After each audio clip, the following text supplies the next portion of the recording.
night on the Liftoff on Gagasi FM. Tinage, we're bringing ways to make maths and science fun again. I know. Somebody talks like Angelani Sbia of Where to Start, WTS tutoring service. And he's shown us they sing for maths. There's maths and soccer and sports and everything else. So Dr. Kangelani, umzali angabuza ukuthi hayibo kanti kwenziwa esikolweni mangabe ngizadinga ukuthi ngithathe ingane ngihambise kuma extra lessons ngifike ngikhokhe futhi kuze ingane iphase. Awu. Now this is where the then what part of your business gets answered. I enroll lapayana at WTS. Bese ke then what? What happens?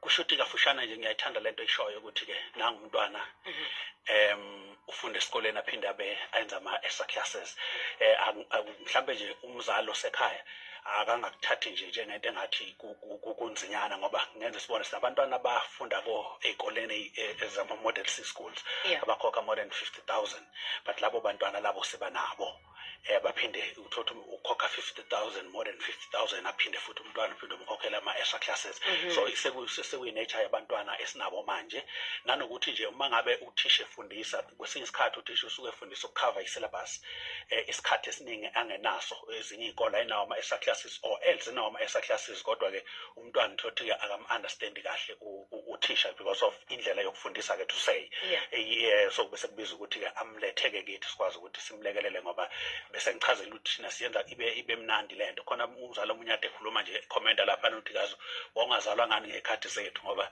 nangisho njalo mangiyibona manje lento ngikade ngifunda bengayiboni yonke lento so indlela ke esifundisa ngayo on top of that ke khona othisha abafundisayo nami nje ngiyafundisa ngoba ngideputy principal esikoleni engifundisa kusona kodwa mangilanda omunye uthisha umntwana umuzwa kakhulu ukudlula mina so umntwana nje uyathanda ukuthi ezomunye uthisha ngezathu ukuthi umlalela kakhulu ngoba kusuke uthisha omusha ngaleso sikhathi not ukuthi ngoba ke mhlambe sekukhona okuthile ngisho njalo mangihleli nothisha ukuthi hayi ngoba mhlambe bafundisa into engekho to say kodwa kusuke ukuthi umntwana u-understanda kangcono omunye umuntu so ke umuntu uyakwazi ukuthi angene kithi ke sikwazi ukuthi simlekelele njengoba sike ngakuveza ukuthi sinama centers la e-320 nje sinawo njalo ngama Saturdays and Sundays sinawo Stenga sinawo Pietermaritzburg Newcastle Richards Bay kakhulu la esikhona khona ke Richards Bay khona every day from Monday to Sunday ama classes yabalekelela nje abantwana ngoba sithi abakwazi ukufeyila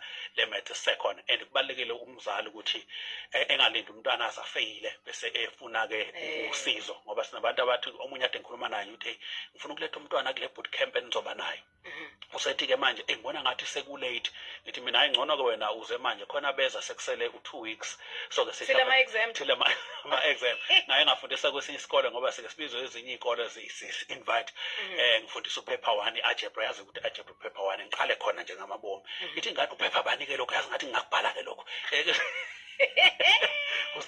kusele almost like 2 weeks ukuthi abhale kodwa maye sabona ukuthi hawu lo paper 1 lo so ke sengisho thinkinga ikhona impela kubalekile ukuthi abazali beqale kumanje lama programs nje enwenzayo amahle kakhulu yakwazi ukuthi abasiza abazali ukuthi bebone ukuthi kubalekile ukuthi abanyakaza as early as now ukuze bekwazi ukuthi abantwana futhi umzali angalindi umntwana kuze kube ukuthi kufuneka upgrade noma kufuneka fail bese yoma upgrades so akube ukuthi umanje akangalindi ukuthi aza fail before anyakaza uyomuzwe ke sithina njengothisha sesibe nenkinga ukuthi umzali alinde umntwana azafeyile bese ezobuza ukuthi ufeyile kanjani yini engabuza ngoba kuno term 1 term 2 term 3 so ungcona shesha nyakaze angalindi ukuthi akube term 1 term 2 bese ke ukuthi mase ku December bese funa ithutha so akube ukuthi akwenzeke as early as now lokho kwazi ukuthi ke kusilekeleke singabi nayo inkinga yoku upgrade ngoba nakho lokho upgrade kunayo yona inkinga enkulu ngoba uya-upgrade umuntu aphinda fail vele ngithi umzali uma fail umntwana e-upgrade afuna uvela umbuyisela kwa-grade 11 awuqala kwa-grade 11 ngoba akekho umntwana ufuneka ahlale kuthiwa akafundile kulesi sikhathi samanje kubiza ukuthi wonke umuntu akafunde and sibashayela izandla kakhulu abantu ekuthothi bawulungisa ifundo ngoba ungaba yini empilweni ungenaso i-certificate sakwa-matric ngoba ngisho manje mangi-aplya nje mina sengiqedile nje sengine-degree kodwa ke u-matric wami uyohlala njalo basawufuna so kubalulekile ukuthi awube khona uzokwazi wathi omunye umzali kubethwa ngiyazenzela sibiya ngabe ngihambe ngimemezela kubo bonke abantwana ukuthi umuntu akabe no matric ngoba ubalekele lesikhathi samanje ngisho ukuqhuba inqola ngokuhamba kwesikhathi kugcina kube ukuthi dingakala umatric ngisekuthiwa sekunjalo yeah so you mentioned ukuthi iy'kolo zama-model C izingane ziyakwazi ukuthi zithole i-tutoring outside of school, right? And ijwayelekile, but also public perception is that such opportunities exist for abantu abahlala emadrobheni, you know, in the city and that are close to the proximity. Kodwa-ke I understand that in your case akunjalo. Can ingane ehlala kwaNongoma noma sithi mhlambe Newcastle benefit from your services?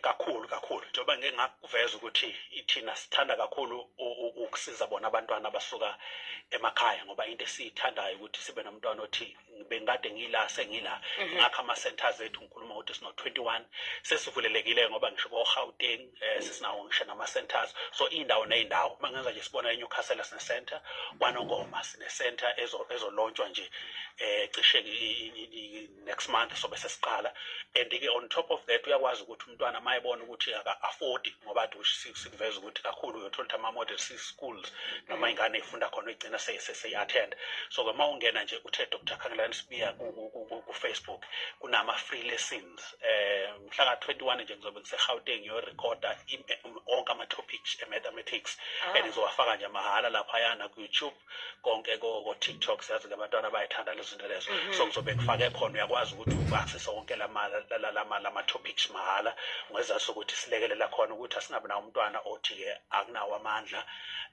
angikwazi uku-attenda kodwa ngiyafisa ukusizakala so sinawo ama-services are-free nabasekudeni-ke bangena online sinama-online classes so nje siyakwazi ukuthi besizakala ku-WhatsApp nje uma ngikhuluma u-grade 12 WhatsApp groups are-more than 10 ngikhuluma ngama-groups agcwele mina umhlaba wonke nje ngithi South Africa yonke la sisuke share khona ngoba khona iy'ncwadi esenginazo ey'dayisayo khona ey'mahhala so siyashare zonke izinto umntwana uyakwazi ukuthi angene egruphini just athole yonke into sinama-groups futhi afake othisha siyakwazi ukuthi othisha sisherelane nama-notes ngoba-ke kufuneka kube nendlela yoku-introduce ngoba uthola ukuthi noma umuntu eyazi into kodwa-ke inkinga kuba ukuthi uyi-introduce kanjani enganeni ngoba sisithi thina as teachers we know i-subject we know i-maths kodwa inkinga ukuthi-ke ngithina enganeni ngoba inkinga ingane it's not about us kodwa nje mathiwa sihleli sobabili siyayixoxa singayixoxa manje i-maths iqede in an hour kodwa inganeni kufanele sibe nendlela yoku-introduce ukuze ingane izokwazi ukuthi i-understand.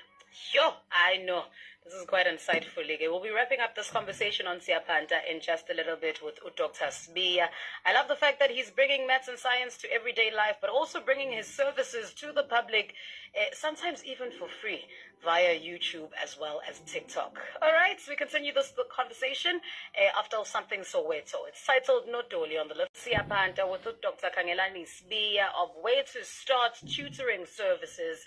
And I really think it's phenomenal. Yes, I wish I was born later in life or that I had met him earlier in life. Which one am I hoping for, really? But all I know is he makes maths and science easy. He makes you get the marks, man, and be a top student. So, Dr. Khangelani, you've identified a problem, which is the difficulty that learners are facing when it comes to maths and science. In the long run, what does WTS aim to solve? How does WTS aim to solve this problem? On a bigger level, do you perhaps have plans so that your methods can be applied in classrooms?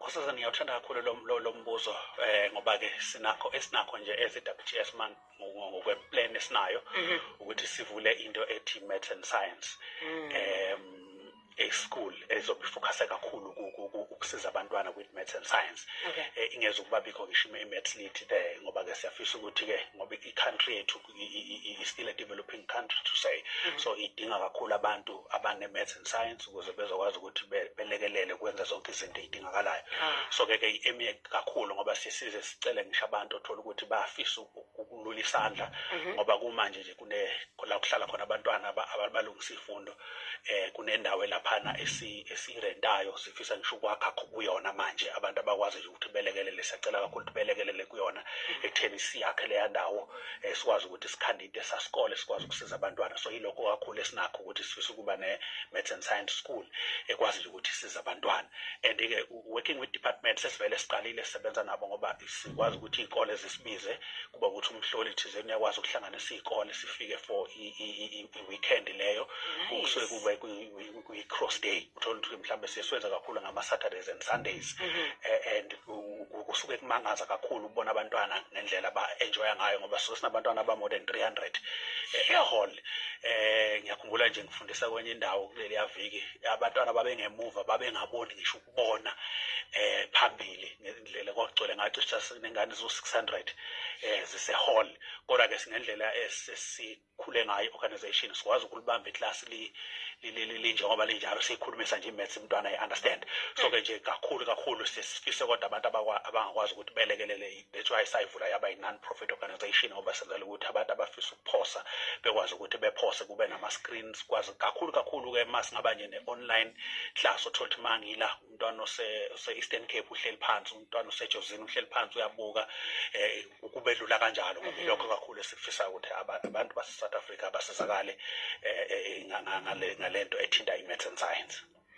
So in closing, where to start, how do we get a hold of it, as well as ngicela usinikezele ama-page enowasebenzisayo on YouTube and TikTok?